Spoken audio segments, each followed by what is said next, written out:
from the VCs. I was in an industry where, even though, Brian, you said that you can actually go ahead and go raise money based on credibility, and that is, by the way, is the best way to actually go ahead and raise your money. It's also has to be that whatever your expertise is, it has to be hot at that point in time. I felt myself trapped when I was starting my first company in 2005 because the hotness of networking and being in Cisco was all evaporated in 2000 and 2001. So you guys would remember, many of you who were here, you would remember, and now you feel that, you know what, I'm at the top of my game, I'm in the career. I also, by the way, did not start early, so that's why all these guys are, mashallah, very successful, and I'm still in the process.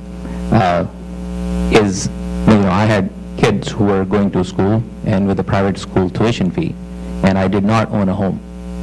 I was living on in a rental apartment, and we decided at that time to actually go ahead and just, rent out a house. So here's what, what happens is and I would not recommend any of you to actually go ahead and, follow that route. I'm just sharing that story that sometimes, luck pay off, right? Or if you have tawakkul that this is your risk, you're going to get it. I started off with two of my kids in private school, and maybe $150,000 in total savings of Cisco stock that I had to save. You have choice whether you buy a house or you can start a company which you know that nobody's going to ever get not going to fund because it's not hard.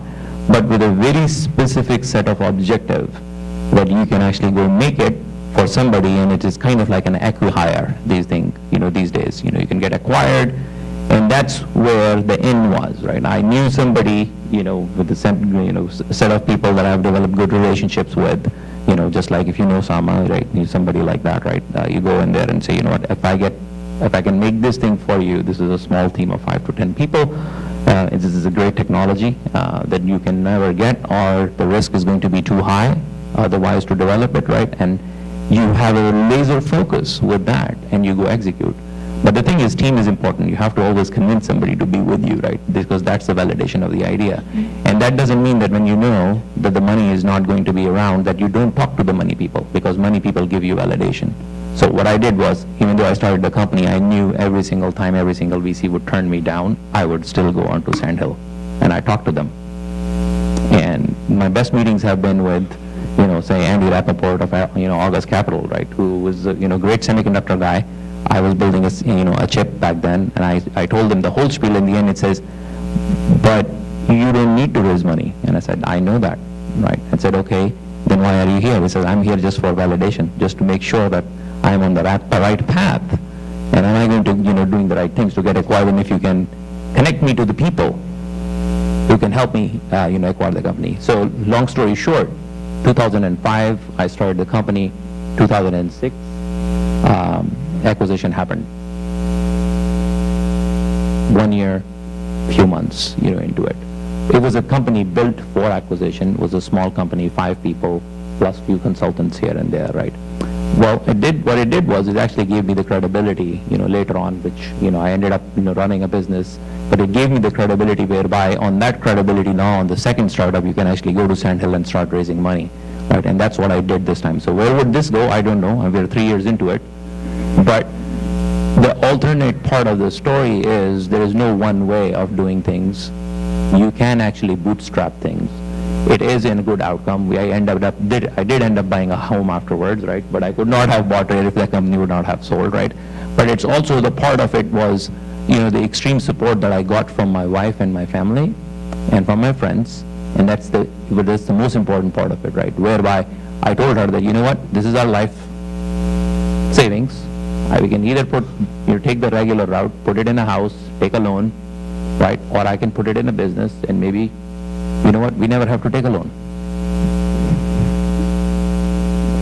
Anyways, so it worked out. So I've been very happy, but things happen. Alhamdulillah. Move on to the next question. Or, did you have another? No, I just wanted to add. So while we are on the home topic, I thought I'll add mine. So I did the similar thing that Razi did, but unfortunately my loan got denied because I resigned. Right after getting accepted for the house, I resigned, and then when When they checked, they say, sorry, you cannot get loan because you do not have a job. I didn't realize it that I don't have a job. So, but alhamdulillah, I mean, I'm glad that that happened, because as a result of that, I ended up not taking the loan. In fact, I talked to a brother, and I kind of bought the house in a partnership with him, and that's how I did. And another thing is, starting early, I really believe so, because frankly, my wife had no idea what am I doing. Now, if if I try to do the same thing, I think it will be difficult, because now I have older kids, and wife also knows that, there are insurance needs, there are other needs, house payments and so on. At that time, she just came, a year ago from Pakistan. What does she care about insurance and house payment and all that? It was easy to pull. Anyway. Great. So, there's pieces of paper on your table, and you can write down some questions and send them our way. It'll be good to get some questions. So there is an analogy I'd like to make with the sacrifice, right? And it's a vivid kind of analogy that actually impacted me when I kind of learned about this analogy. So if you think about each of these, you hear all the entrepreneurs, successful people's story. There's a matter of sacrifice, and there's like, hey, let's just jump in head first. Really, if you make an analogy with kind of the old days, 300, 400, 500, 600 years ago, at that time what would happen is you would have conquerors, right? You would have these people, and they would go off and say, okay, I'm going to leave my village and go off somewhere and conquer some lands and become a king or a governor of that piece of land.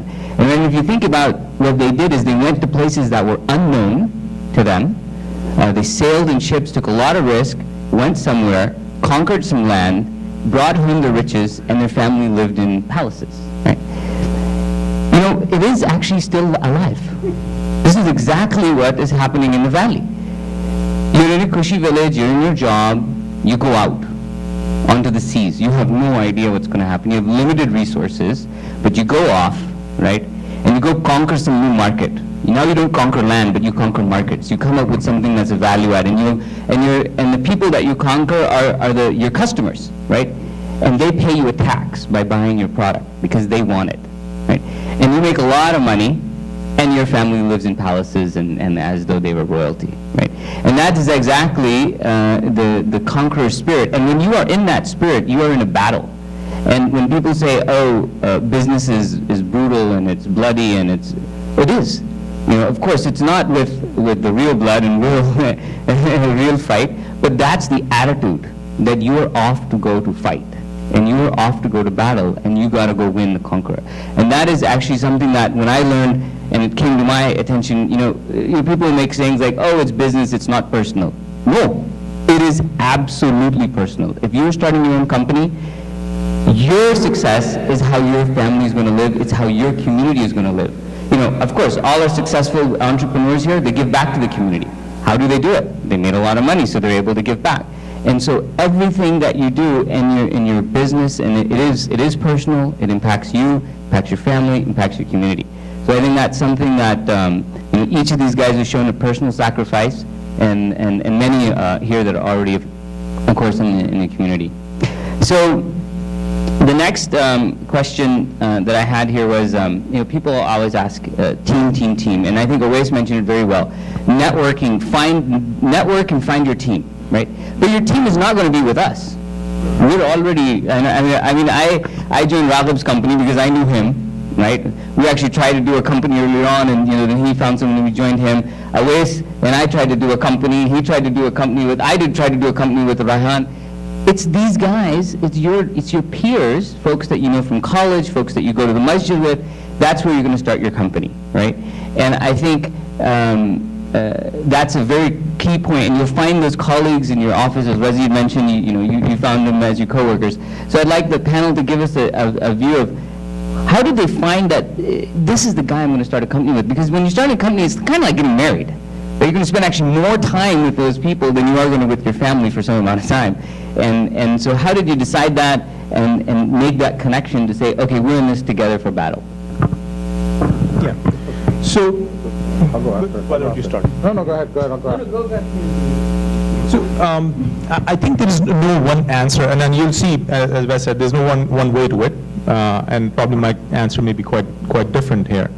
The first thing I like to say that, you are incredibly lucky, and all of us are incredibly lucky and blessed that we are actually in Silicon Valley. And we happen to be in an area in technology, a lot of us are in technology, where when you do innovate, that effect of that innovation can be felt across the globe, and you can make a difference. You can actually make, just somebody said, you can make a dent in the universe.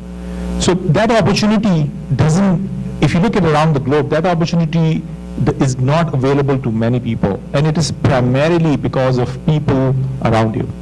Not necessarily in this room, not necessarily only in this community, but the people that you interact with. So it's extremely important to actually have that sense. You cannot build anything meaningful without a team. A team that is diverse in in their skill set and in what kind of things they bring to the table. So that's the first thing. So realize that if you have to do anything meaningful, this is just uncomparable place on the universe, and make